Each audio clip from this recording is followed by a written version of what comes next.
Assalamualaikum warahmatullahi wabarakatuh. Kami dari kumpulan 4 ingin membentangkan kajian yang bertajuk Gadget dan Teknologi Moden ke arah Revolusi Industri 4.0 dari perspektif pelbagai peradaban. Sebelum itu, saya ingin memperkenalkan diri. Nama Nur Alia Atirah binti Muhammad Rusti, nombor metrik 1201845.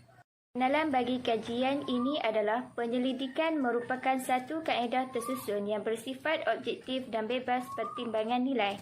Penyelidikan ini dapat dijadikan sebagai panduan untuk mengumpul, menganalisis, menterjemah serta mendapatkan maklumat yang dapat membantu dalam proses membuat keputusan. Pengkaji telah membuat penyelidikan mengenai gadget dan teknologi moden ke arah revolusi industri 4.0 dari pelbagai peradaban. Objektif kajian kami adalah yang pertama, mengkaji sejarah perkembangan revolusi industri gadget dan teknologi moden ke arah revolusi industri 4.0. Yang kedua, menghuraikan manfaat gadget dan teknologi moden ke arah industri 4.0 dari perspektif pelbagai peradaban. Dan yang ketiga ialah mengkaji mudarat gadget dan teknologi moden revolusi industri 4.0 dari pelbagai peradaban. Kemudian, skop kajian merupakan objektif kajian perlu dicapai melalui skop kajian. Kajian ini secara khususnya tertumpu kepada semua pihak yang terlibat dalam revolusi industri teknologi dan gadget di Malaysia. Kajian ini dijalankan berdasarkan isu-isu terkini yang dipaparkan di portal rasmi dan merujuk kepada teori pembelajaran tertentu. Metodologi kajian merupakan satu kajian yang penting dalam membuat sebarang penyelidikan. Ia merupakan cara atau kaedah yang digunakan dalam penyelidikan yang dijalankan untuk memperolehi pelbagai maklumat. Kajian ini berbentuk kualitatif, iaitu merujuk internet sebagai bahan bacaan. Yang terakhir ialah kajian literatur. Literatur merupakan ulasan maklumat yang diperoleh daripada jurnal, buku, dokumen dan penyelidikan. Penyelidikan lepas untuk sesuatu kajian. Literatur ini adalah untuk mendapatkan maklumat dan menerangkan maklumat serta penyelidikan semasa dan terdahulu. Kajian lepas ini dijadikan sebagai sumber rujukan dalam kajian terhadap gadget dan teknologi moden ke arah revolusi industri 4.0. Assalamualaikum warahmatullahi wabarakatuh. Nama saya Muhammad Arif Haikal bin Muhammad Zuki, nombor metrik 1201844. Di sini saya ingin menerangkan atau membentangkan kerja assignment saya yang bertajuk Sejarah Perkembangan Gadget dan Teknologi Revolusi Industri 4.0. Revolusi Industri 4.0 menjadi perbahasan hangat selama beberapa tahun terakhir ini. Bahkan sebahagian mungkin malah ada yang bertanya, kenapa 4.0? Ke mana 1.0, 2.0, 3.0? Mungkin ia berlaku sebelum perang dunia pertama atau selepas perang, dan apakah yang berlaku dalam setiap revolusi itu. Okey. Revolusi industri 1.0, sebelum revolusi industri itu terjadi adalah masa di mana manusia hanya dapat mengharapkan tenaga otot, tenaga air ataupun tenaga angin untuk memproduksi barang atau jasa. Maksudnya di sini dia menggunakan tenaga badan kita. Tidak menggunakan tenaga mesin. Tetapi setelah revolusi 1.0 ini datang, dengan revolusi ini berlaku perubahan-perubahan. Perubahan ini dimulakan dengan industri tekstil, perkembangan teknik membuat besi dan peningkatan penggunaan arah batu. Okey, manakala revolusi industri 2.0 ia berlaku pada akhir kurun ke-19 dan permulaan kurun ke-20, dari sekitar 1870-an hingga 1914 dan permulaan Perang Dunia Pertama. Revolusi yang kedua ini tidak banyak berubah, tapi ia berubah dengan hadirnya tenaga elektrik. Okey, tenaga contohnya elektrik menggantikan air dan wap sebagai kuasa utama di kilang-kilang.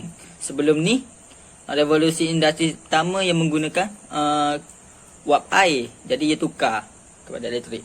Okey, revolusi industri yang ketiga 3.0.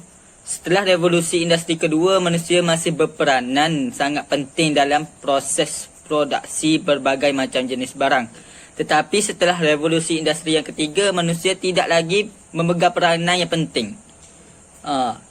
Ia kerana banyak menggunakan mesin-mesin. Mesin-mesin bergerak dan berfikir secara automatif. Okey, yang keempat, revolusi industri 4.0. Maksudnya pada tahun sekarang. Kini. Dalam revolusi industri 4.0 ni,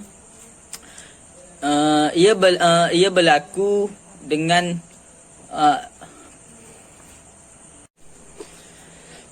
okey, untuk revolusi industri 4.0 bila ia berlaku di dalam tahun 1990-an hingga sekarang. Okey, apa yang berlaku dalam industri 4.0?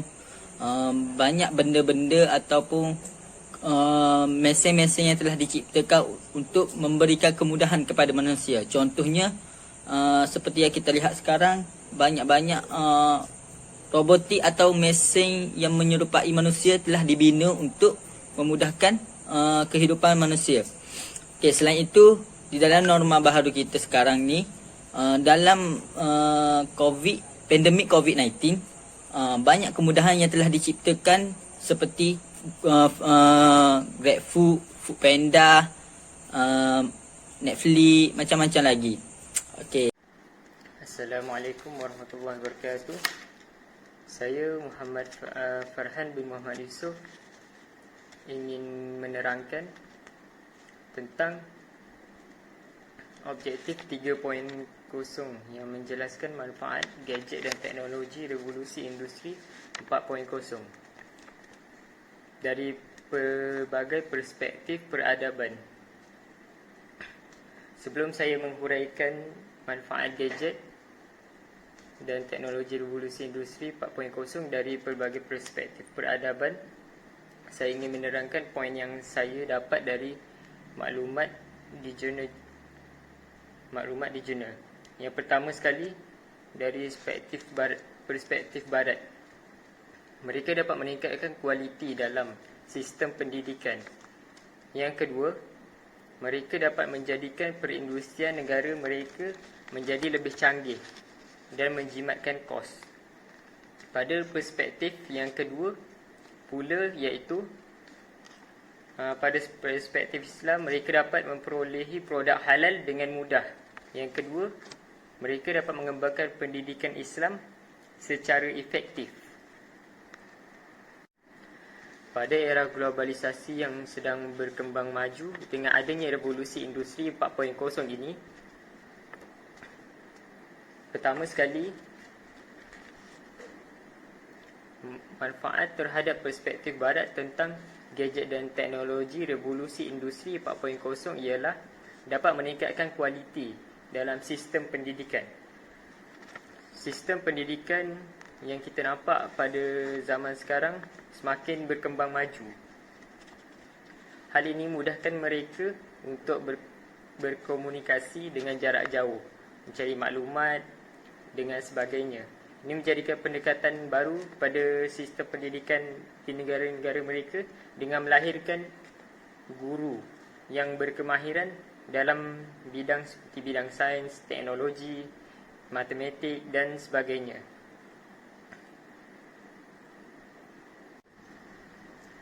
Manfaat kedua tentang perspektif barat terhadap revolusi industri 4.0, mereka dapat mengubah industri mereka untuk menjadi lebih canggih dan menjimatkan kos. Buktinya industri di negara mereka pada hari ini berlaku dengan lebih cekap dan kompetitif. Dengan ini mereka dapat bersaing dengan syarikat lain.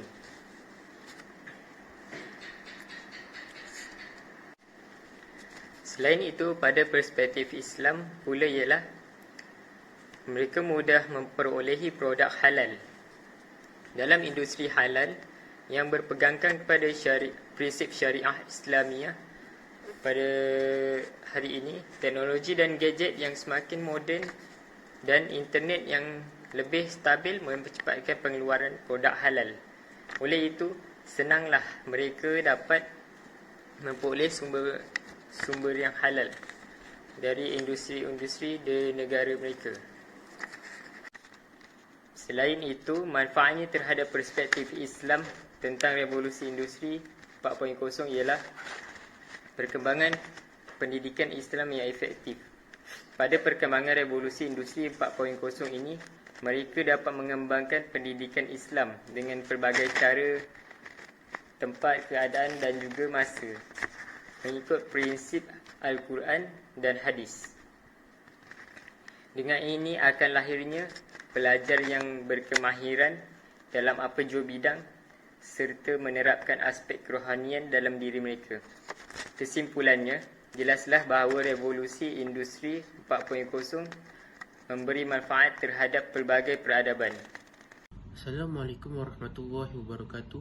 Nama saya Alif Razin bin Muhammad Syahrul Nizam. Saya nombor matrik saya 1201843. Hari ini saya akan membentangkan tajuk Mudarat Gadget dan Teknologi Revolusi Industri 4.0. Sudah menjadi biasa pada zaman ini satu perkara pasti ada kesan buruknya jika dilakukan. Seperti gadget dan teknologi ini, antara mudarat dan keburukan gadget dan teknologi revolusi industri 4.0 dari perspektif pelbagai adaban adalah, yang pertama, kita masih tahu kita pada zaman sekarang kekurangan tenaga mahir. Kerana dengan tenaga mahir ini kita memerlukan masa yang panjang dan penglibatan kos yang terlalu mahal sebagai usaha melahirkan golongan tenaga mahir yang mahir. Di Eropah, kebanyakannya 37% tidak mempunyai kemahiran yang khusus tentang asas digital. Maka mereka tidak dapat menyuaikan diri dalam revolusi teknologi baru pada abad ini. Seterusnya adalah ancaman keselamatan cyber. Kita dapat tahu dengan ancaman keselamatan cyber akan memberi impak yang besar kepada pengguna-pengguna atau penyimpan maklumat di dalam internet. Maka antara contohnya adalah munculnya penjenayah cyber yang akan mencerobohi maklumat anda.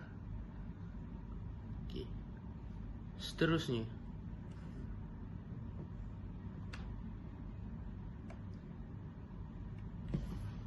selain itu, kesukaran penyelarasan organisasi.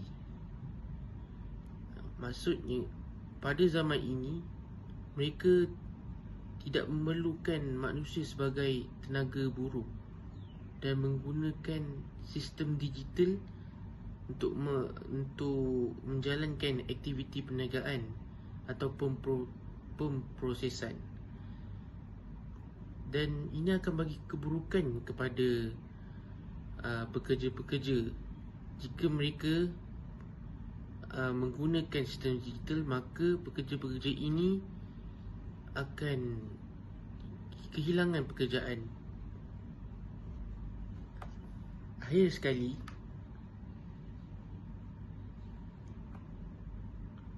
inovasi dalam sistem pendidikan. Pihak kerajaan pada saat ini perlu menggunakan sistem digital ini dalam pembelajaran manusia, supaya mereka boleh memikir dengan kreatif dan melahirkan seorang manusia yang berkemahiran tinggi. Seperti di Amerika Syarikat, mereka lebih menggunakan kaedah short term atau dipanggil short term berbanding long term, kerana mengikut permintaan cita rasa di era transformasi digital 4.0. Itu saja daripada saya. Terima kasih. Assalamualaikum warahmatullahi wabarakatuh. Nama saya Nur Fatina Jiha binti Muhammad Nur, nombor matrik 1201842. Sejajar dengan perkembangan industri revolusi 4.0, perkembangan gadget dan teknologi moden telah dipergiatkan. Sekiranya gadget dan teknologi moden ini digunakan secara berlebihan, ia akan menyebabkan berlakunya implikasi negatif seperti berlakunya kadar pengangguran yang tinggi, berlakunya kadar jenayah cyber yang tinggi dan juga pengaruh yang tidak baik dalam kalangan anak muda. Carangan untuk mengatasi masalah implikasi negatif ni, yang pertamanya, bagi mengatasi masalah kadar pengangguran yang tinggi, pihak kerajaan dicadangkan agar mengubah sistem pendidikan bagi melahirkan individu-individu yang mekar dalam bidang teknologi. Yang kedua, bagi mengatasi masalah kadar jenayah cyber yang tinggi, pihak kerajaan disarankan agar memperketatkan lagi undang-undang yang berkaitan dengan penyalahgunaan cyber. Yang ketiga, bagi mengatasi masalah pengaruh yang tidak baik dalam kalangan anak muda, ibu bapa perlu memainkan peranan yang penting dalam mengawal setiap aktiviti anak-anak dalam penggunaan gadget ini. Jadi kesimpulannya, penggunaan gadget dan teknologi moden ini telah mendatangkan kesan yang baik dan mendatangkan kesan yang buruk dari pelbagai perspektif.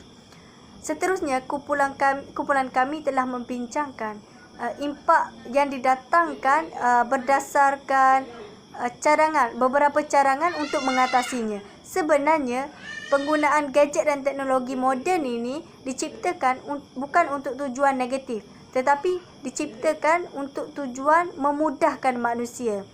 Impak yang dibawa olehnya sebenarnya bergantung kepada pengguna itu sendiri, sama ada menggunakannya untuk tujuan negatif ataupun menggunakannya untuk tujuan yang baik. Jadi oleh itu, kita hendaklah sentiasa berwaspada terhadap implikasi yang diwujudkan dan menggunakan gadget dan teknologi moden ini secara berhemah dan nasional, supaya tidak mendatangkan kesan buruk terhadap diri kita dan juga tidak mendatangkan mudarat terhadap diri kita. Akhir sekali, kita sebagai seorang rakyat Malaysia hendaklah sentiasa menjaga tingkah laku kita supaya tidak mencemarkan nama baik dan imej baik negara kita dan menjadi seorang insan yang beretika, malah beradab dan menjadi insan yang berbakti kepada negara yang tercinta ini, Malaysia. Sekian, terima kasih.